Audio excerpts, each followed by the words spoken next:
Hello everyone.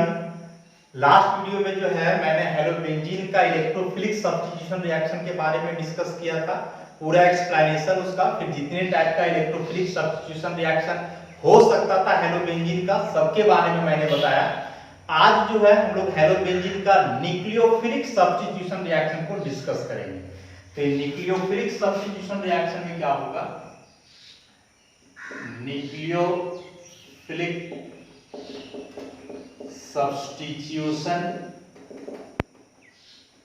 substitution reaction of हेलोबेंजीन, इसको हम लोग जो है शॉर्ट में ARSN एरोमेटिक न्यूक्लियोफिलिक सब्स्टिट्यूशन ऐसे भी डिनोट करते हैं। तो देखो अब बात है कि बेंजीन में जो है या न्यूक्लियोफिलिक सब्स्टिट्यूशन रिएक्शन का बात कहां से आया। बेंजीन तो ऑलरेडी एक न्यूक्लियोफाइल है, क्योंकि बेंजीन के अंदर इलेक्ट्रॉन डेंसिटी अधिक होता है। तो फिर बेंजीन ऑलरेडी एक न्यूक्लियोफाइल है और फिर से न्यूक्लियोफाइल ही अटैक करेगा बेंजीन पे, तो रिएक्शन पॉसिबल कैसे है? तो पॉसिबल है, इसका कुछ ना कुछ ड्राइविंग फोर्स है। रिएक्शन कोई ड्रास्टिक कंडीशन में होता है, हाई टेम्परेचर प्रेशर कंडीशन में, और रिएक्शन ऑब्वियसली काफी स्लोअर रेट से होने वाला है। रीजन बताया हम कि बेंजीन रिंग में देखोगे तो बेंजीन ऑलरेडी एक न्यूक्लियोफाइल है। देखो हेलोबेंजीन ये पूरा जो है सो न्यूक्लियोफाइल होता है, क्योंकि इसके अंदर पाई इलेक्ट्रॉन है, न्यूक्लियोफाइल होता है। और फिर से तुम न्यूक्लियोफाइल से ही इसका रिएक्शन करवाने वाले हो, तो ये भी इलेक्ट्रॉन रिच स्पीशीज है, या भी इलेक्ट्रॉन रिच स्पीशीज है। तो दोनों के बीच इलेक्ट्रोस्टैटिक रिपल्शन हो सकता है। दोनों नेगेटिव चार्ज वाला स्पीशीज हो गया ना, दोनों के पास इलेक्ट्रॉन डेंसिटी ज्यादा है। इस तरह से जो न्यूक्लियोफिलिक सब्स्टिट्यूशन रिएक्शन होगा हेलोबेंजीन का, काफी स्लोअर रेट से होगा इन कंपैरिजन टू हेलोअल्केन, और रीजन जो है सो मैंने बताया। अब न्यूक्लियोफिलिक सब्स्टिट्यूशन रिएक्शन को काफी डिटेल में मैंने बताया है बेसिक्स ऑफ ऑर्गेनिक केमिस्ट्री में भी और हेलोअल्केन में भी, कि दो टाइप के होते हैं, SN1 और SN2। तो सेम चीज यहां भी है, एरोमेटिक न्यूक्लियोफिलिक सब्स्टिट्यूशन, यहां 1 लगा दे तो यूनिमॉलिक्यूलर एरोमेटिक न्यूक्लियोफिलिक सब्स्टिट्यूशन, और दूसरा इसका हो जाएगा फिर ऐसा बाइमॉलिक्यूलर एरोमेटिक न्यूक्लियोफिलिक सब्स्टिट्यूशन। मतलब SN1 और SN2 एलिफेटिक चेन के लिए लेते थे, यहां AR लग गया, इसका मतलब एरोमेटिक, मतलब बेंजीन रिंग। एक इसमें तीसरा टाइप का होता है, जो तीसरा मैकेनिज्म इन्वॉल्व करता है वह होता है एराइन मैकेनिज्म। तो ये एराइन मैकेनिज्म क्या है, इसको आगे हम लोग डिस्कस करेंगे। ये SN1 और SN2 को हम लोग पहले ही डिस्कस कर चुके हैं कि SN1 में जो है पहले लीविंग ग्रुप हट जाता है, कार्बोकेटायन का फॉर्मेशन होता है, उसके बाद उसमें न्यूक्लियोफाइल अटैक करके प्रोडक्ट बनाता है। और ये जो बाइमॉलिक्यूलर होता है, इसमें मैंने क्या बताया कि इसमें न्यूक्लियोफाइल पहले अटैक कर देता है, उसके बाद लिविंग ग्रुप हट करके जो है प्रोडक्ट का फॉर्मेशन होता है। तो अभी जो हेलोबेंजीन का हम लोग रिएक्शन पढ़ेंगे ना, इसमें मोस्टली ये जो बाइमॉलिक्यूलर एरोमेटिक न्यूक्लियोफिलिक सब्स्टिट्यूशन और एराइन, यही दोनों मैकेनिज्म से होता है हेलोबेंजीन का रिएक्शन।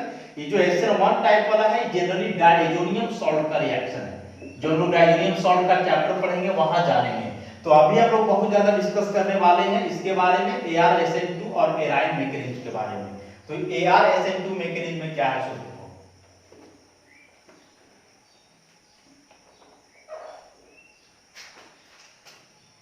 कोई हेलोबेंजीन हम लोग कंसीडर करें जनरल, ऐसा यहां ले लो हेलोजन इस तरह से। अब इसका रिएक्शन करवाओ न्यूक्लियोफाइल से। इसमें क्या बताया मैंने कि न्यूक्लियोफाइल ही पहले अटैक कर देता है। तो देखो इस पाई इलेक्ट्रॉन को हटा के इस कार्बन को दे दो, तो इस कार्बन के पास इलेक्ट्रॉन की कमी हो जाएगी, आ जाएगा पॉजिटिव चार्ज। बताया था मैंने कि बेंजीन ऑलरेडी न्यूक्लियोफाइल है, तो न्यूक्लियोफाइल होने के बावजूद यह न्यूक्लियोफाइल से रिएक्शन क्यों करेगा? तो उसका कारण यही है कि बेंजीन में जो पाई इलेक्ट्रॉन है ना, इस पाई को हम लोग शिफ्ट कर दे रहे हैं इस कार्बन पे, तो अब यहां आ जाने वाला है पॉजिटिव, और ये जो पॉजिटिव चार्ज वाला है इसको हम लोग बोल सकते हैं इलेक्ट्रोफिलिक सेंटर, और इस इलेक्ट्रोफिलिक सेंटर पे अब न्यूक्लियोफाइल का अटैक होगा। देखो यहां से ऐसा, तो इस तरह से जो है इंटरमीडिएट कुछ बनेगा, देखो यहां हो जाएगा, और इस कार्बन पे 2 इलेक्ट्रॉन नेगेटिव चार्ज, यहाँ हेलोजन पहले से है और एक न्यूक्लियोफाइल अब आकर के जुड़ी है, इस तरह से। अभी जो बेंजीन का कार्बन पे नेगेटिव चार्ज आया है, मतलब कार्बन आयन इसको हम लोग बोलेंगे, तो इस कार्बन आयन का रेजोनेंस स्टेबलाइजेशन हम लोग देख सकते हैं। देखो इसको यहां कर दो तो इस तरह से इसका स्ट्रक्चर बनेगा, हेलोजन न्यूक्लियोफाइल, यहां डबल बॉन्ड, 2 इलेक्ट्रॉन नेगेटिव। अगला बार फिर इसको यहां करो, इसको यहां कर दो, तो इस तरह से बन जाएगा, 2 इलेक्ट्रॉन नेगेटिव और यहां देखो आ जाएगा हेलोजन न्यूक्लियोफाइल। ऐसा कहने का मतलब कि जब हेलोबेंजीन का न्यूक्लियोफिलिक सब्स्टिट्यूशन रिएक्शन होता है इस SN2 मैकेनिज्म से होकर के, तो इस दरमियान जो बीच में इंटरमीडिएट बन रहा है वह बन रहा है कार्बन आयन। और जो कार्बन आयन कार्बन पे नेगेटिव चार्ज आ रहा है, बेंजीन रिंग का कार्बन पे आ रहा है, और बेंजीन रिंग का सब कार्बन पे नहीं आ रहा है। देखो ऑर्थो पे आया है, पारा पे आया है और फिर ऑर्थो पे आया है। अभी ऑर्थो, पारा और ऑर्थो पे नेगेटिव चार्ज आ रहा है, तो मान लो कि इस ऑर्थो पोजीशन पे कोई इलेक्ट्रॉन विथड्रॉइंग ग्रुप रहे, ऐसा इलेक्ट्रॉन विथड्रॉइंग ग्रुप मान लो कि NO2 ग्रुप रहे, ऐसा इस तरह का कोई ग्रुप रहे, इलेक्ट्रॉन विथड्रॉइंग ग्रुप। अब इलेक्ट्रॉन विथड्रॉइंग ग्रुप यदि हम लोग पढ़े कि यदि कार्बन आयन कोई इलेक्ट्रॉन विथड्रॉइंग ग्रुप से जुड़ा हुआ हो तो इसका स्टेबिलिटी इंक्रीज कर जाता है।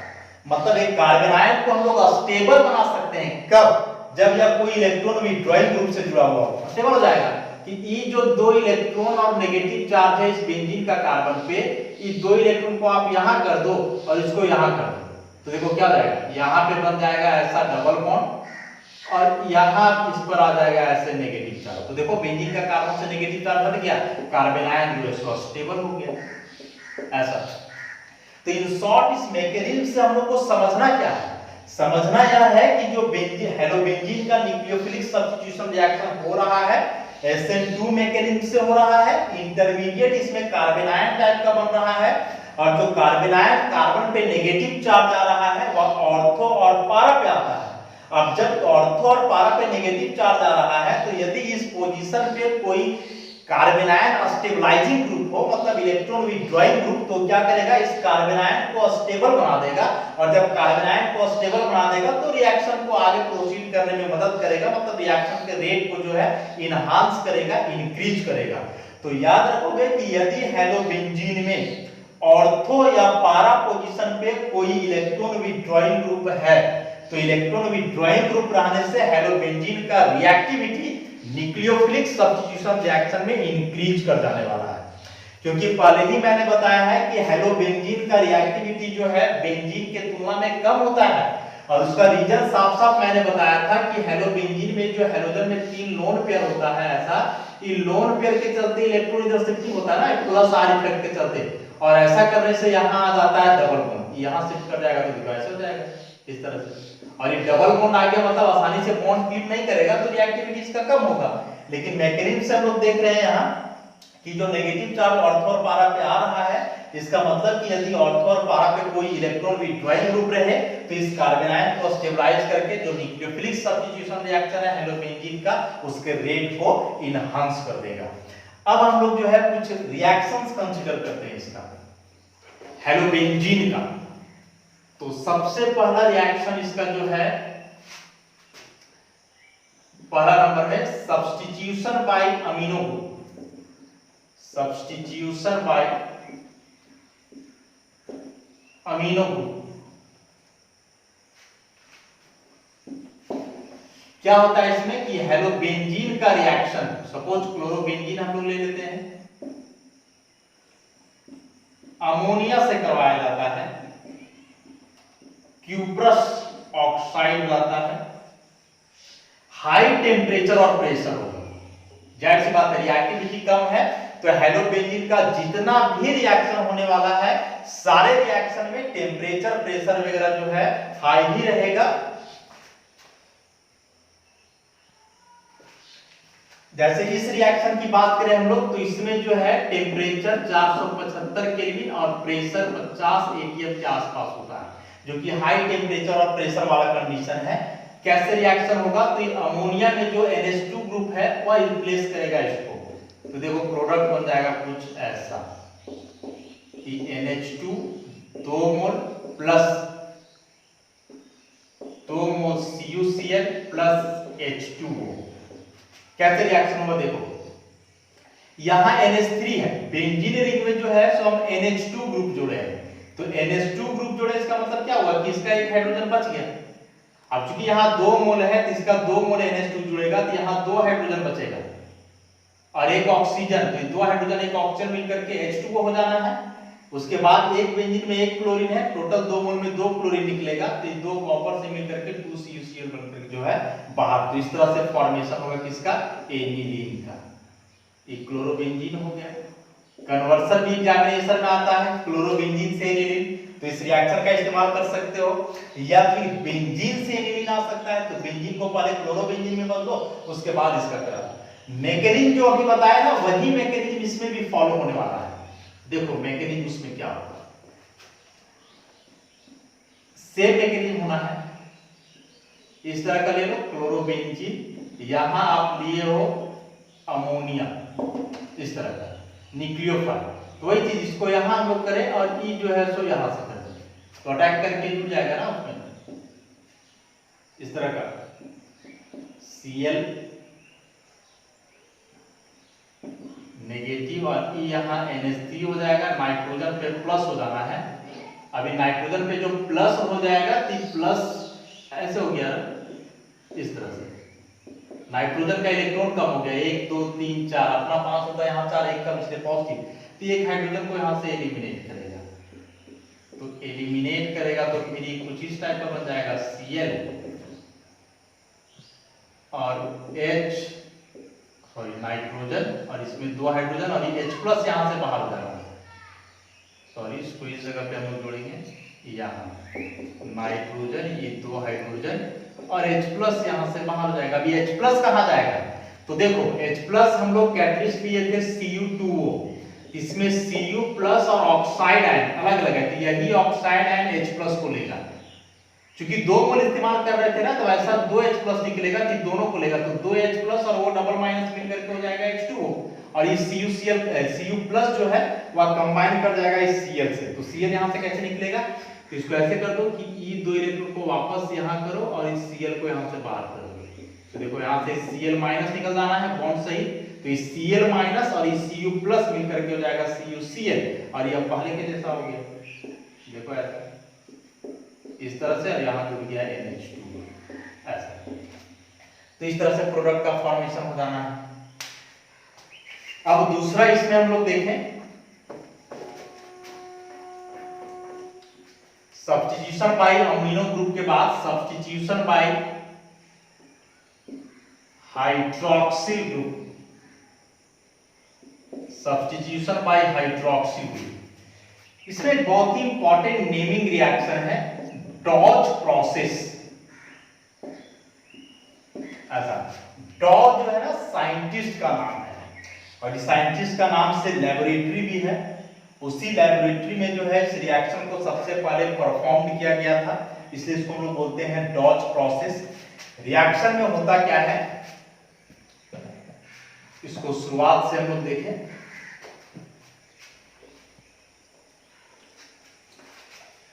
तो क्लोरोबेंजीन या ब्रोमोबेंजीन कोई भी ले लो, इसको हीट किया जाता है एक्वस सॉल्यूशन ऑफ पोटेशियम या सोडियम हाइड्रोक्साइड के साथ।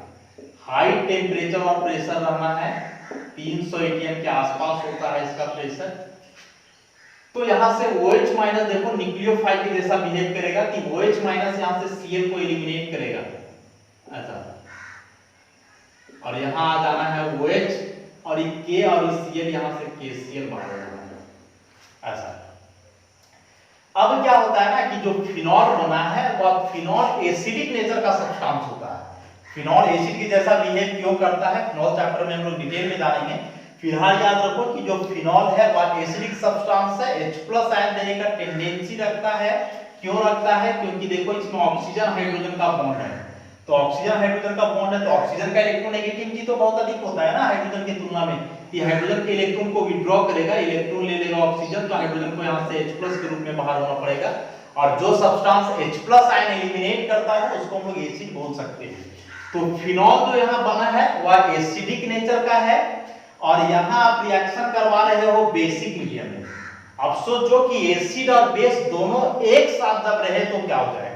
ऑब्वियसली कि सेम कंटेनर में आप एसिड और बेस को एक साथ रखोगे तो एसिड और बेस का न्यूट्रलाइजेशन रिएक्शन हो जाता है, जो कि एक स्पॉन्टेनियस रिएक्शन है। एसिड और बेस आपस में रिएक्शन करके क्या बनाते हैं, सॉल्ट और वाटर। तो वही कुछ रिएक्शन यहाँ होने वाला है कि जो फिनॉल बना है ऐसा, या फिनॉल जो है रिएक्शन कर जाएगा इस एक्वस KOH से, और सिंपल सा रिएक्शन है एसिड और बेस का। यहाँ OH माइनस K प्लस, यहाँ O पर दे दो माइनस, H पर दे दो प्लस, तो देखो ये जो OH माइनस है H प्लस को ले लेगा, न्यूट्रलाइजेशन रिएक्शन है, तो ये हो जाएगा O माइनस और वहां K प्लस जुड़ गया जाकर के प्लस H2O। देखो ये हुआ सॉल्ट, ये बन गया वाटर। तो एसिड और बेस रिएक्शन करके सॉल्ट और वाटर बनाते हैं। अब इन दोनों रिएक्शन को ऐड कर दो तो ये फिनॉल फिनॉल वाला बात हो जाएगा कैंसिल। तो यहाँ क्या बचा, यहाँ बचा क्लोरोबेंजीन प्लस 2 मोल एक्वस KOH, 2 मोल एक्वस KOH। टेम्परेचर प्रेशर वही रहना है, हाई टेम्परेचर प्रेशर 300 atm के आसपास। तो पहले देखो बीच में यहाँ क्या बना है, O minus K plus plus KCl plus H2O, और E जो बना इसको हम लोग बोलेंगे पोटासियम फिनॉक्साइड सॉल्ट है। अभी जो पोटासियम फिनॉक्साइड बना है इसका यहां से हम लोग करेंगे एसिडिफिकेशन, एसिड से रिएक्शन, डाइल्यूट HCl। तो एसिड का H+ जाकर के O माइनस से जुड़ जाएगा ना ऐसा, तो ये हो जाएगा OH, और ये K प्लस और Cl माइनस बन गया KCl, और यहां से बना फिनॉल ऐसा। इस पूरे रिएक्शन को हम लोग बोलते हैं डॉज प्रोसेस।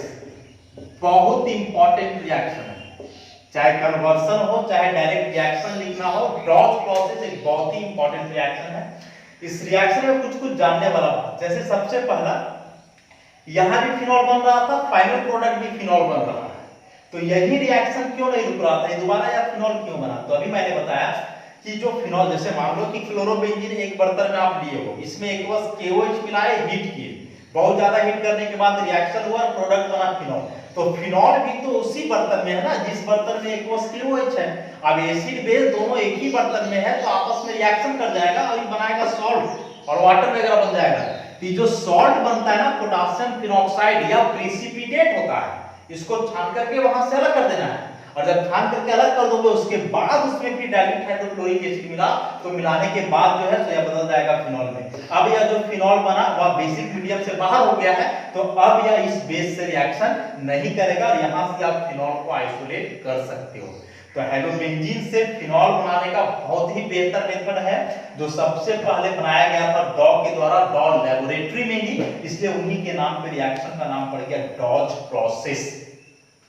अब अभी क्या बताया कि सर जो रिएक्शन है ना वो SN2 मैकेनिज्म से हो रहा है, जिसमें कार्बन आयन बनता है। बताया था हम कि यदि बेंजीन रिंग में ऑर्थो और पारा पोजीशन पे कोई इलेक्ट्रॉन विथड्रॉइंग ग्रुप आ जाए तो वह उस कार्बन आयन को स्टेबलाइज करके रिएक्शन के रेट को इंक्रीज कर देगा। तो यदि आप क्लोरोबेंजीन से डायरेक्ट फिनॉल बनाओगे तो इतना टेम्परेचर और प्रेशर लगेगा, लेकिन यदि इसमें आप इलेक्ट्रॉन विथड्रॉइंग ग्रुप लगाते रहो ऐसा, एक तो क्लोरोबेंजीन और सपोज यहां लगा दो NO2 ऑर्थो पे, NO2 इलेक्ट्रॉन विथड्रॉइंग ग्रुप है, फिर ऐसा करो कि दो NO2 लगा दो, Cl NO2 और एक NO2 यहां भी लगा दो। देखो ऑर्थो हुआ ना, ये ऑर्थो पारा, एक ऑर्थो अभी भी बचा हुआ है, तो इस बार ऐसा करो कि तीनों जगह लगाओ, Cl NO2 NO2 और यहां भी लगा दो NO2। जितना ऑर्थो पारा था सब पे इलेक्ट्रॉन विथड्रॉइंग ग्रुप आ गया, और एक केवल ले लो क्लोरोबेंजीन इस तरह से। तो क्लोरोबेंजीन से ज्यादा रिएक्टिव होगा ऑर्थो नाइट्रोक्लोरोबेंजीन, इससे ज्यादा होगा ये जो डायनाइट्रोक्लोरोबेंजीन, और उससे भी ज्यादा रिएक्टिव होगा ट्राइनाइट्रोक्लोरोबेंजीन। रीजन सिंपल सा है कि इसमें 3 इलेक्ट्रॉन विथड्रॉइंग ग्रुप है, तो जो इंटरमीडिएट बनेगा रिएक्शन के दरमियान कार्बन आयन हाईली अस्टेबल होगा, और हाईली अस्टेबल होने के चलते इसका रिएक्टिविटी जो है सो बहुत ज्यादा होगा। इसीलिए यह जो कंपाउंड है इससे यदि फिनॉल बनाना हो तो इसमें सिंपल, यदि इसको हम लोग वाटर के साथ ही केवल हीट कर दें थोड़ा सा, तो हीट करने से जो है यहां से Cl ग्रुप हट जाता है, वो OH चला जाता है। देखो ऐसा NO2, यहां भी NO2 और यहां भी NO2। अब क्या अंतर हुआ, अभी जब हम लोग बना रहे थे तो उसमें KOH से हीट कर रहे थे, यहां डायरेक्ट वाटर से किए, तो KOH में न्यूक्लियोफाइल है OH minus is the nucleophile, और H2O में पूरा H2O ही न्यूक्लियोफाइल हुआ। अभी दोनों को कंपेयर करोगे ना तो दोनों के तुलना में OH minus is the strong nucleophile and H2O is the weak nucleophile. तो यहाँ वीक न्यूक्लियोफाइल के द्वारा ही रिएक्शन हो जा रहा है आसानी से, थोड़ा सा हीट करें तो, और इस केस में हम लोग स्ट्रॉन्ग न्यूक्लियोफाइल ले रहे थे और टेम्परेचर प्रेशर भी ज्यादा ले रहे थे। तो यहाँ वीक न्यूक्लियोफाइल से ही रिएक्शन आसानी से क्यों हुआ, क्योंकि इसका रिएक्टिविटी बहुत ज्यादा है। रिएक्टिविटी बहुत ज्यादा क्यों हुआ, रीजन की सब इलेक्ट्रॉन विथड्रॉइंग ग्रुप, इस सब इलेक्ट्रॉन विथड्रॉइंग ग्रुप जो है रिएक्टिविटी को बढ़ा दिया। क्यों बढ़ाया, इससे डिटेल अभी मैंने बताया इसको। कि दो रिएक्शन भी हम लोगों ने देखा, सब्स्टिट्यूशन बाय अमीनो ग्रुप, उसके बाद सब्स्टिट्यूशन बाय हाइड्रोक्सिल ग्रुप, दोनों बहुत इंपॉर्टेंट रिएक्शंस हैं। और उसमें से यह जो रिएक्शन है Dow's process, very important for examination और कन्वर्शन। यदि इसमें कन्वर्शन भी आता है क्लोरोबेंजीन से फिनॉल, तो यही स्टेप फॉलो करना होगा। क्लोरोबेंजीन से पहले ऐसा सॉल्ट बनाना होगा, उसके बाद इसका हाइड्रोलाइसिस करोगे तब प्रोडक्ट का फॉर्मेशन होगा फिनॉल का। तो अगला सब्स्टिट्यूशन रिएक्शन हम लोग देखेंगे, दो देखे अमीनो ग्रुप और हाइड्रोक्सी ग्रुप के द्वारा। तीसरा सब्स्टिट्यूशन रिएक्शन इसमें हुआ सब्स्टिट्यूशन बाय साइनो ग्रुप। इसमें क्या होता है ना, साइनो ग्रुप में रिएक्शन कैसे होता है, तो इसमें हेलोबेंजीन का रिएक्शन करवाया जाता है। क्लोरोबेंजीन आप लिए हो क्यूप्रस साइनाइड से, सॉल्वेंट रहता है DMF, 475 केल्विन के आसपास हीट करना है। तो देखो क्यूप्रस साइनाइड में ये जो यहाँ साइनाइड आयन है ना, ये हुआ क्यूप्रस आयन, इस साइनाइड आयन यहाँ पे हुआ न्यूक्लियोफाइल। तो यह साइनाइड आयन रिप्लेस करेगा यहाँ से Cl को और जाकर के जुड़ जाएगा बेंजीन में, ऐसा CN। अब यहाँ का Cl माइनस और Cu प्लस, इस CuCl बन जाने वाला है। दिस इज साइनोबेंजीन, या इसी को हम लोग क्या बोल सकते हैं, बेंजोनाइट्राइल भी बोल सकते हैं, बेंजोनाइट्राइल। अब जरा फोकस करो इस सॉल्वेंट पे, DMF। तो DMF का मतलब मैंने क्या बताया था, डाइमिथाइल फॉर्मामाइड। और जो DMF है वह एक पोलर एप्रोटिक सॉल्वेंट। तो याद करो जब SN2 रिएक्शन को डिटेल कर रहा था मैं, तो उस समय बताया था कि SN2 रिएक्शन के लिए जो बेस्ट सॉल्वेंट होता है वह पोलर एप्रोटिक, और उसमें से डाइमिथाइल फॉर्मामाइड को जनरली हम लोग कंसीडर करते हैं। तो यह DMF बता रहा है कि रिएक्शन SN2 मैकेनिज्म को फॉलो कर रहा है, और SN2 मैकेनिज्म के द्वारा रिएक्शन हुआ जिसमें Cl रिप्लेस कर गया Cn के द्वारा, और प्रोडक्ट का फॉर्मेशन हुआ साइनोबेंजीन। मैकेनिज्म सेम है, जैसा मैकेनिज्म मैंने शुरुआत में अमीनो के साथ बताया था वैसा ही मैकेनिज्म यहाँ Cl के साथ भी है। अब जो यहाँ साइनोबेंजीन बना है ना, यह एक बहुत ही इंपॉर्टेंट कंपाउंड है। इंपॉर्टेंट इस मायने में कि इस साइनोबेंजीन को हम लोग अलग अलग प्रोडक्ट में कन्वर्ट कर सकते हैं अंडर डिफरेंट कंडीशंस। तो कैसे इसका अलग अलग प्रोडक्ट में कन्वर्शन होगा जरा उसको देखो। तो यहाँ हम लोग साइनोबेंजीन ले लें या बेंजोनाइट्राइल ले लेते हैं, ऐसा अलग अलग कंडीशन है। सबसे पहला कंडीशन क्या है कि इसका पार्शियल हाइड्रोलाइसिस करेंगे कॉन्क HCl के साथ, पार्शियल हाइड्रोलाइसिस।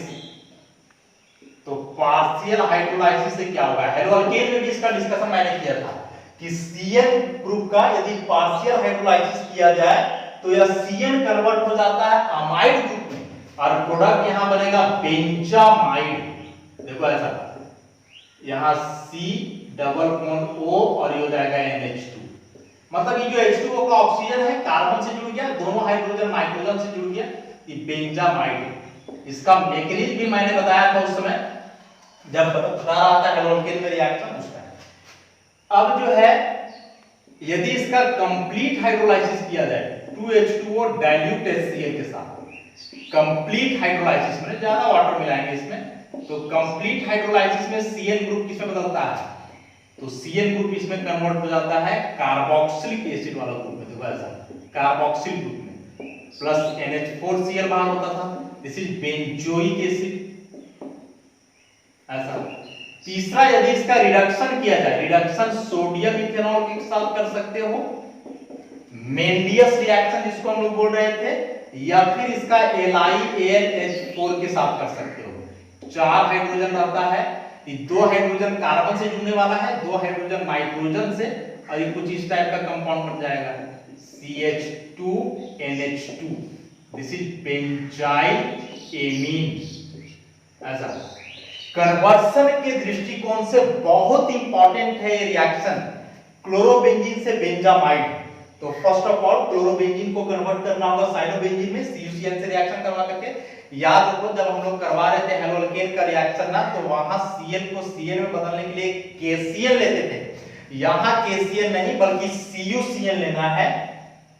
वह रिएक्शन इजीली हो जा रहा था ना, तो KCl से काम चल जाता है, यहां CuCl हम लोग लेंगे। तो Cl का पार्शियल हाइड्रोलाइसिस किया तो बेंजामाइड बन गया, फिर इसका जो है कंप्लीट हाइड्रोलाइसिस किया बेंजोइक एसिड में हुआ, फिर इसका रिडक्शन किया तो बेंजाइल एमीन में। तो 3 कन्वर्सन हो गया, chlorobenzene to benzamide, chlorobenzene to benzoic acid और क्लोरोबेंजीन टू बेंजाइल एमीन। तो क्लोरोबेंजीन से आया तो उस क्लोरोबेंजीन को पहले साइनोबेंजीन में कन्वर्ट करना ही होगा, या फिर डायरेक्ट कर दिया जाता है साइनोबेंजीन से बेंजामाइड, थोड़ा आसान है लेकिन ऐसा कभी आता नहीं है। एग्जाम में कन्वर्सन आएगा तो या तो क्लोरोबेंजीन से आएगा या फिर बेंजीन से आएगा। यदि बेंजीन से आया तो बेंजीन को पहले क्लोरोबेंजीन में बदलो, क्लोरोबेंजीन को फिर साइनोबेंजीन में बदलो, उसके बाद ये सारे रिएक्शंस के द्वारा बना सकते हो।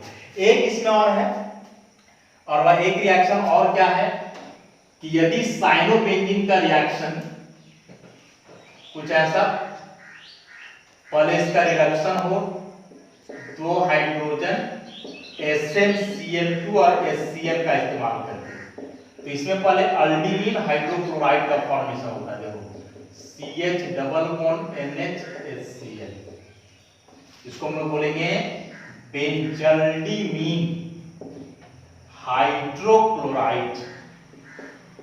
ऐसा, और ये जो बेंजल्डिमीन हाइड्रोक्लोराइड बना है फिर इसका हाइड्रोलाइसिस किया जाता है, हाइड्रोलाइसिस H2O। हाइड्रोलाइसिस करोगे तो ऑक्सीजन जाकर के यहाँ कार्बन में जुड़ जाना है, तो ये हो जाएगा ऐसा CHO, और यहाँ का 2 हाइड्रोजन और यहाँ का इतना पार्ट, ये बन जाएगा NH4Cl, तो ये बन गया बेंजल्डिहाइड। ऐसा तो 4 चीज में कन्वर्सन किया हम लोग साइनोबेंजीन का, बेंजोनाइट्राइल में, बेंजोइक एसिड में, बेंजाइल एमीन में, और लास्टली बेंजल्डिहाइड। ये 4 में कन्वर्संस आने ही है, इसलिए इसको जो है ध्यान से करोगे। तो 3 हुआ। इसके बाद जो है हम लोग देखते हैं इसमें अगला न्यूक्लियोफिलिक सब्स्टिट्यूशन रिएक्शन। चौथा नंबर जो है, चौथा नंबर में सब्स्टिट्यूशन इसमें हम लोग कर सकते हैं सब्स्टिट्यूशन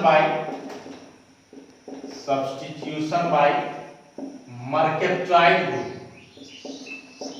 मर्केप्टाइड ग्रुप पोटासियम मर्केप्टाइड से इसमें रिएक्शन होता है। सिमिलर रिएक्शन है कि क्लोरोबेंजीन को हीट करो पोटासियम मर्केप्टाइड से, कॉपर का सॉल्ट, यहाँ कोई कैटलिस्ट हम लोग लेते हैं, हीट करना, ऑब्वियसली टेम्परेचर ज्यादा ही रहेगा 400-500 केल्विन के आसपास। तो इस वाली जो मर्केप्टाइड एंड न्यूक्लियोफाइल है वो रिप्लेस करेगा यहाँ से Cl को और जाकर के जुड़ जाएगा ऐसा।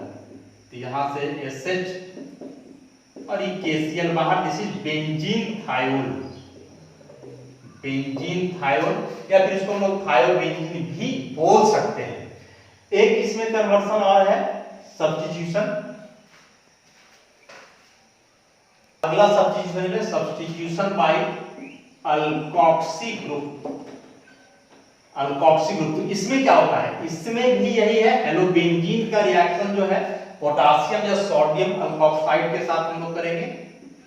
तो देखो क्लोरोबेंजीन, इस बार सोडियम ले लो, सोडियम मिथॉक्साइड, वही है, कॉपर सॉल्ट कैटलिस्ट रहेगा, और हीट करेंगे इसको 400-500 केल्विन के आसपास। तो यहाँ इस बार न्यूक्लियोफाइल मिथॉक्साइड आयन होगा, तो यहाँ से Cl को डिस्प्लेस करेगा, तो OCH3 बन जाना है प्लस ये Na प्लस और Cl minus NaCl। This is anisole या मिथॉक्सीबेंजीन। वैसे भी क्या वर्षन आ सकता है क्लोरोबेंजीन टू एनिसोल। याद रखो कि सब रिएक्शन जितना आसानी से यहाँ दिखा रहे हैं ना कि Cl को बाहर की अटैक कर दिया, रिएक्शन उतना आसानी से होता नहीं है। मैकेनिज्म पहले ही डिस्कस किया मैंने कि कैसे इसमें न्यूक्लियोफाइल अटैक किया, कार्बन आयन इंटरमीडिएट बना, उसके बाद फिर बाहर होकर के प्रोडक्ट बनता है। और टेम्परेचर वगैरह यहाँ हाई रखना ही है क्योंकि हेलोबेंजीन का रिएक्टिविटी जो है इसमें कम होता है। अब इसमें जो है एक बेंजाइन मैकेनिज्म बचा है एराइन वाला, उसको हम लोग नेक्स्ट क्लास में डिस्कस करेंगे। यहाँ तक इसको आप लोग देखो, फिर डिस्कशन हम लोग नेक्स्ट क्लास में करते हैं। धन्यवाद।